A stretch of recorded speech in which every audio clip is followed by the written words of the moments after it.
Okay, now time for another issue. Let's talk about Iran.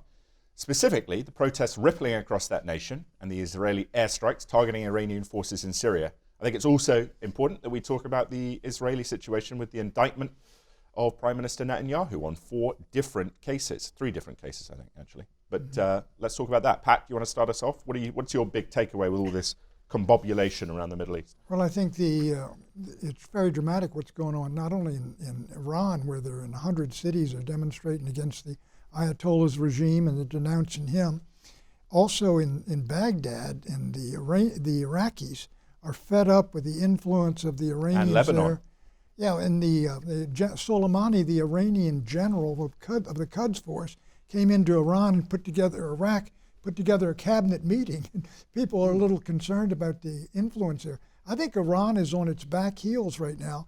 Partly it's due to the American sanctions, which have got their oil production and sales, I think, down below a million a day. And I think there's a real possibility you could have a revolution of sorts over there. But I'll tell you who's going to wind up on top. It's the Basiji militia and the Quds force. Yep.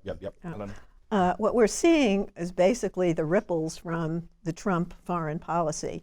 The retreat from the Middle East has Iran, Israel, and Russia all upping their game to make sure that they keep their place or improve their standing in the Middle East. And American withdrawal leaves us without any say in any of that. And then with Iran, you're right, the sanctions have hurt Iran, and the government there tripled the gas prices, which is what brought people to the street. It's a serious revolt. It's probably the most explosive revolt in the streets since 1979, which brought down the Ayatollah, not the Ayatollah, the Shah at that time.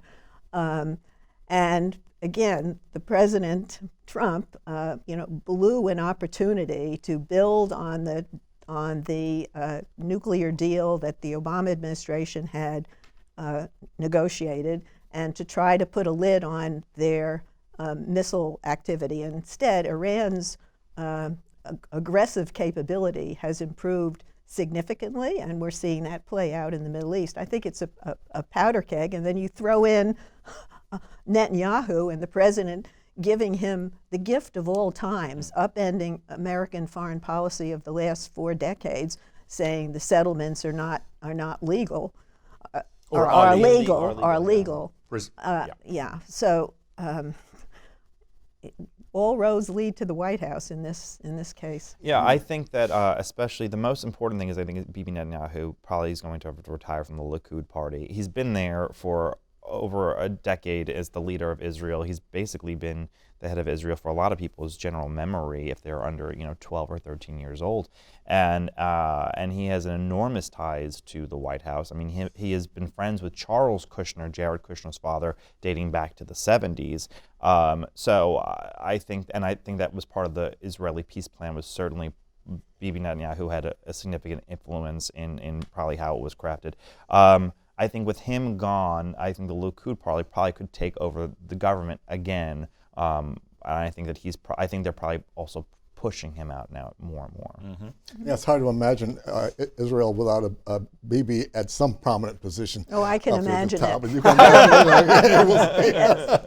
But I'm thinking about how the revolution back in '79 unseated the Ayatollah. Not the Ayatollah, the Shah, but it also led to Ronald Reagan beating Jimmy Carter back here. And I'm wondering what is going to happen with Donald Trump here over the next year with all of this chaos over there in the Middle East. But whatever you say, I was just going to say, I think he may find himself pulled into it, and it's going to be a dicey moment for him because Americans aren't that focused on the Middle East right now, but they could be. But I oppose the pulling out of the nuclear deal because I think Iran, I don't believe they want nuclear weapons. They wanted to get into the economy of the West and improve things at home. But I do think this. You don't think the hardliners want nukes? I really don't. I've never seen what they're going to get from nukes when the Turks would get them and the Israelis got them. Americans would put their nukes on on a hair trigger and all the rest of it. Mm-hmm. But I do think you got to give Trump credit. By imposing these savage sanctions on Iran, he has really reduced that economy to the point where these folks in the streets and what you might call the younger, more progressive folks who look to the West are so enraged that this country is really on the brink of a revolution, and Iran is not in a good condition. It would not surprise me if the Iranians didn't sort of themselves look for some kind of clash or collision, either to get the sanctions with the lifted United or States. to get everybody involved in trying to work something out. Right. Eleanor, what do you think about that risk that Iran might try and do another act against America to try and unify their own? I don't. That's a little too complicated in my mind. I think you look at what they did in '79, they simply cracked down. And all the modernity that the Shah had tried to bring to the country was overthrown, and they got this religious government. Now you've got a religious hardline government, but you've got some openings with Rouhani and the negotiations with the West. Now the religious government cracks down again. It seems to me you get a worse government. I don't think anybody's better off, certainly not the United States. Okay. Right, unless the government just folds. I mean, I think unlikely. I think remember clearly the hardliners, at the end of these things, when you impose these sanctions, it's usually the tough guys, the hardliners, the ones who can hold out. Take a look at, Venezuela, Maduro. Look at the sanctions we've imposed on him.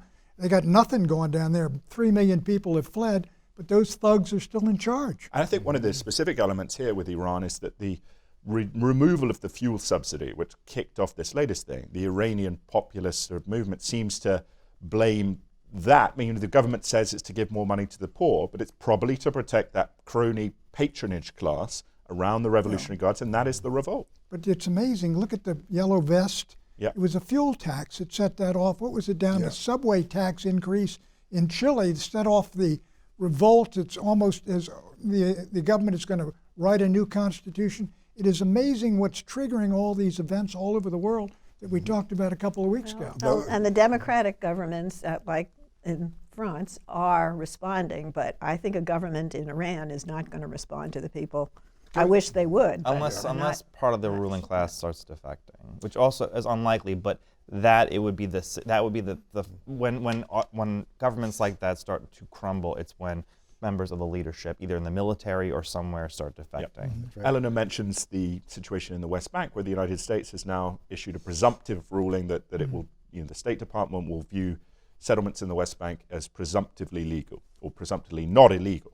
Pat, what do you think about that? I think, what Trump has basically gone all out, pro-Israel, pro-Bibi, recognized Jerusalem as the capital of Israel, moved the embassy there, recognized their possession of the Golan Heights, which is Syrian territory, now says the settlements on the West Bank, where I think it's something like 600,000 or 750,000 Israelis now live, depending on whether you include East Jerusalem.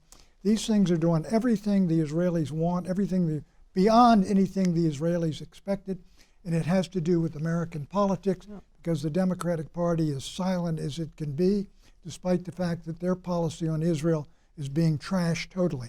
Well, settlements is such a benign word. These are cities that the Israelis have built. It'd be very hard to displace them anyway. But the changing of U.S. policy around the settlements was a last-ditch effort to keep Bibi Netanyahu in power. It's not going to work. Netanyahu's going down. The Palestinian state is dead. It is striking, isn't it, that the Trump administration has even been doing this peace proposal that's supposedly been in the works for 2 years, because it's obviously dead on arrival now. How do the Palestinians even turn up? I think for Trump, this is personal politics on his part. He wants to have something to be able to show up in a photo op, but he hates complexities, which means he has no business being in that region, but he is, and I think we're going to see that kind of a draconian I have to remember, though, and I said it before, but Charles Kushner is amazingly close to Bibi Netanyahu. Bibi used to sleep in Jared's childhood bed when he would visit, and Jared would sleep like in the living room or whatever. Yeah. They have a very, very, very close relationship. So certainly this influence on American-Israeli policy is part of that relationship. It has to be, and there's no way. Do not disregard the evangelical community in the United States of America, which is deeply believes that the Judea and Samaria belong to Israel, and the fact that Trump is moving in this direction has solidified this base enormously. And it's helped him with the Jewish community and Jewish fundraisers as well. And it also helps, you know, it seems Secretary of State Mike Pompeo, who seems to be going to Kansas quite a lot, you know, his consolidation as the sort of key architect of this. Right out in front on that. Yeah, sure. so certainly, you know, it will be interesting to see whether that's. This is a real. And I would predict in the 2020 election, the Jewish vote in America will still be overwhelmingly Democratic, despite all of President's attempts to buy them off. But it's a question also of contributions and also this. Look, the Jewish community generally goes in a bad year for Republicans, they get 20%. In a good year, I think Nixon 1972 got 35%, very dramatic.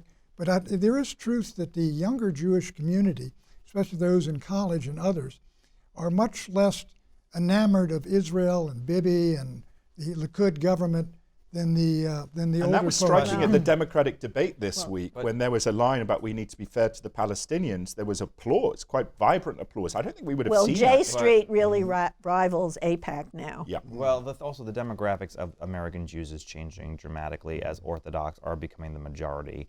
Orthodox and Hasidics are becoming the majority of American Jews. It's changing American politics, and they are just outbreeding. Orthodox have 10 and 12 kids. They're changing the demography of Israel as well. Yeah, they're 30% of the youth. Although, as a sort of concluding comment, because we're just about out of time, I think it will be interesting to see how the blue and white coalition, if they form now that Netanyahu, if he's on his way out, the ultra-Orthodox parties in Israel have a problem because suddenly they're going to have to stand up to the military. But that's just about it for Likud and blue and white. Okay, all right.